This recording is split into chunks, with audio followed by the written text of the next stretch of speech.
নমস্কাৰ আপোনালোকে চাই আছে ক্ৰিকেট গুৰু আছাম ইউটিউব চেনেল। 5খন টি20 সিৰিজৰ প্ৰথমখন টি20 ভাৰতে দক্ষিণ আফ্ৰিকাক পৰাস্ত কৰে। খেলখন যদি আমি আজি চাবলৈ যাওঁ, বেটিং কিন্তু ইমানো বেছি সহজ নাছিলে। প্ৰথমৰ পৰা আমি দেখিছিলোঁ যে ভাৰতে প্ৰথম বেটিং কৰিছিলে যদিও উইকেট কিন্তু নিয়মিত ব্যৱধানত গৈ আছিলে এটা এটাকৈ, আৰু তেনেকুৱা সময়ত খেলখন ধৰি ৰখা মানুহ কিন্তু লাগিছিলে। আৰু ভাৰতৰ হাৰ্দিক পাণ্ডিয়াই ওৱান মেন আৰ্মি হৈ পেলাই কিন্তু গোটেই ইনিংছটো চম্ভালি দিলে। ইমান দিনৰ মূৰত হাৰ্দিক পাণ্ডিয়াৰ কামবেক হৈছে। তেখেতে বৰোদাৰ কাৰণে মুস্তাক আলী ট্ৰফিত ভাল প্ৰদৰ্শন কৰি আহিছিল লাষ্ট, আৰু তাৰ পৰা যিটো ফৰ্ম তেখেতে ধৰিছিলে সেই ফৰ্মটো আকৌ কণ্টিনিউ কৰিছে সি ইণ্ডিয়ান টিমত আহি। গতিকে এইটো ভাল লক্ষণ। আমাৰ অনাগত টি20 ৱৰ্ল্ড কাপ আহি আছে, তাৰ কাৰণে কিন্তু ভাল লক্ষণ। আঘাতৰ পৰা কামবেক হৈ গৈছে ইতিমধ্যে।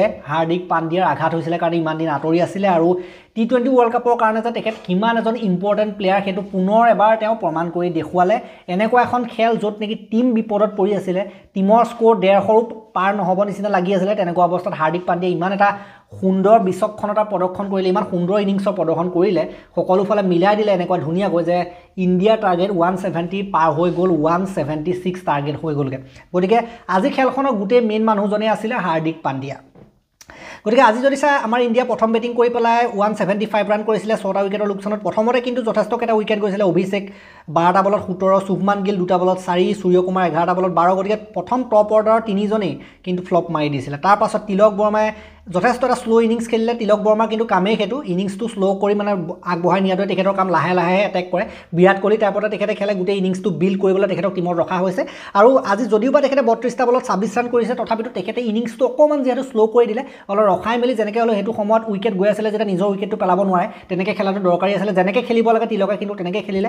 তাৰপাছত অক্ষৰে আহি পেলাই অ'কে তাৰ পৰা এটা ইনিংছ খেলিলে 21টা বলত 23। হাৰ্দিক পাণ্ডিয়া চাওক 28টা বলত 59 ৰান, 6 মাৰিছে 4টা, আৰু 4 মাৰিছে 6টা। আৰু শিৱম ডুবে 9টা বলত 11। শিৱম ডুবে আশাসুলভ প্ৰদৰ্শন কৰিব নোৱাৰিলে, আৰু লগতে জিতেশ শৰ্মা 5টা বলত 10। জিতেশ শৰ্মা বাৰু 6 এটা মাৰি থৈ গ'ল, আউট নহ'লে 6 এটা মাৰিলে। বাকী তেওঁলোকৰ উইকেট লুংগি এনগিডে ভাল বলিং কৰিছে, 31 ৰান দি 3টা। মাৰ্কো য়ানছনৰ উইকেট নাই। চিপামলা এখেতে ভাল বলিং কৰিছিলে, 38 ৰান দি 2টা। প্ৰথমতে উইকেট কেইটামান লৈছিলে, তথাপিতো শেষৰ ফালে অলপমান পিটন খালে। নৰখিয়াৰ উইকেট নাই, মহাৰাজৰ উইকেট নাই, আৰু ডোনাভন ফেৰেৰা 13 ৰান দি 1টা উইকেট। গতিকে ডোনাভন ফেৰেৰাক মাজত লগাইছিলে, তেখেতে 1টা উইকেট উলিয়াই দিছিলে। শিৱম ডুবেৰ ইম্পৰ্টেণ্ট উইকেট। তাৰপাছত যদি চাই চাউথ আফ্ৰিকাৰ টিমটো একো পাত্তাই নাপালে। 74 ৰানত অল উইকেট হৈ গ'ল। ভাৰতীয় বলাৰসকলৰ আগত একো পাত্তাই নাপালে। 12.3 অভাৰতে খেল সমাপ্ত হৈ গ'ল। সময়তকৈ বহুত আগত খেল সমাপ্ত হ'ল। খেল সমাপ্ত 11 মান বজাত হ'লহেঁতেন, যদি কমপ্লিটলি হ'লহেঁতেন 40 অভাৰ। 11 মান বাজি ফালে পাৰ হৈ গ'ল হ'লে। গতিকে আগতীয়াকৈ খেলখন সমাপ্ত হৈ গ'ল। ডেকক ফ্লপ মাৰিলে। ডেককে 2টা বলত 0 ৰান।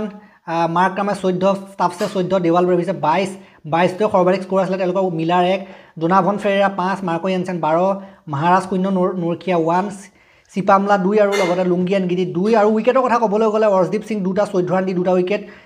ভাল বলিং অৰ্শদীপৰ ফালৰ পৰা। বুমৰাহে 17 ৰান দি 2টা উইকেট। 100টা উইকেট বুমৰাহৰ কমপ্লিট হৈছে আজি ইণ্টাৰনেশ্যনেল টি20ত। বাকী বৰুণ চক্ৰৱৰ্তীয়ে 19 ৰান দি 2টা। বৰুণ চক্ৰৱৰ্তীয়েতো সদায় উইকেট লয়, আজিও উইকেট লৈছে। তেখেতৰো কামবেক হৈছে বহুদিনৰ মূৰত। টি20ত আমি দেখিবলৈ পাইছোঁ। টি20ৰ কাৰণে বচাই থৈ আছে ৱৰ্ল্ড কাপৰ কাৰণে। বাকী অক্ষৰ পেটেল 7 ৰান দি 2টা, তেখেতৰ ধুনীয়া বলিং হ'ল। 2টাকৈ উইকেট বহুকেইজনে পাইছে। শিৱম ডুবেও 1টা পালে, হাৰ্দিক পাণ্ডিয়াই 1টা উইকেট পালে। বাকী হাৰ্দিক পাণ্ডিয়া আজি 100টা 6 কমপ্লিট হৈছে, আৰু সেইফালে 100টা উইকেট কমপ্লিট হৈছে টি20 বুমৰাহৰ। গতিকে 100 হৈছে দুইজনৰ, ভাল ৰেকৰ্ড হৈছে দুইজনৰ নামত।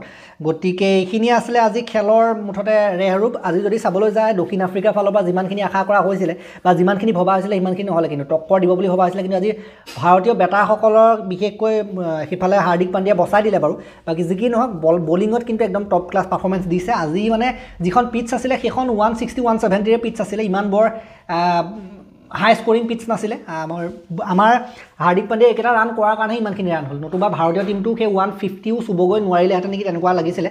যদি হাৰ্দিক পাণ্ডিয়াও সোনকালে জি.টি শ্বৰ্ট খেলি আউট হৈ গ'লহেঁতেন, তেতিয়া কিন্তু বিপদ আছিলে ইণ্ডিয়াৰো। কিন্তু যি কি নহওক, হাৰ্দিক পাণ্ডিয়া আজি বচালে খেলখন। আৰু এইখন খেলৰনো মেন অফ দ্য মেচ কোন হ'ব? হাৰ্দিক পাণ্ডিয়া হ'ব নিশ্চিতভাৱে। হাৰ্দিক পাণ্ডিয়া হৈছে।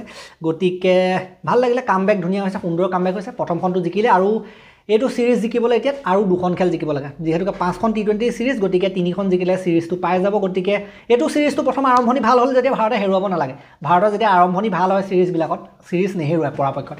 ইয়াৰ আৰু এখন যদি জিকি যায় নেক্সটখন তেতিয়াতো প্ৰায় কনফাৰ্মৰ নিচিনাই হ'ব 3খনে জিকিব লাগে হয় নহয় বাকী জিকি নহওক আশা কৰিছোঁ 5-0 কৰি পঠিয়াব পাৰিলে ভাল হয় 5-0-4 এনেকুৱা কৰি পঠিয়াব পাৰিলে ভাল হয় বাকী T20 কাৰণে T20 ৱৰ্ল্ড কাপৰ কাৰণে কিন্তু এইটো বহুত ভাল লক্ষণ বুলি মই ভাবোঁ ইণ্ডিয়ান টিমৰ বাকী জিকি নহওক এই ভিডিঅ'টো মই ইমানটা সমাপ্ত কৰিলোঁ ভাল লাগিলে যদি এটা লাইক কৰি দিব শ্বেয়াৰ কৰি দিব অলপ আৰু চেনেলটোলৈ নতুনকৈ আহিছে যদি ছাবস্ক্ৰাইব কৰি ঘণ্টাটো দবাই থৈ যাবলৈ নাপাৰিব আজিকালি হাইপ প্ৰয়োজন হয় চেনেল আগবাঢ়ি যোৱাৰ ক্ষেত্ৰত গতিকে আপোনালোকে যিমানখিনি মানুহে চাই আছে হাইপ দি দিব অলপ হাইপ যিমান পাৰে সিমান দি দিব হাইপ দি দিলে চেনেলটো আগবাঢ়ি যোৱাত সহায় হয় তেতিয়ালৈকে আৰু এটা নতুন ভিডিঅ' লৈ অনাৰ প্ৰতিশ্ৰুতিৰে মই বিদায় মাগিছোঁ ধন্যবাদ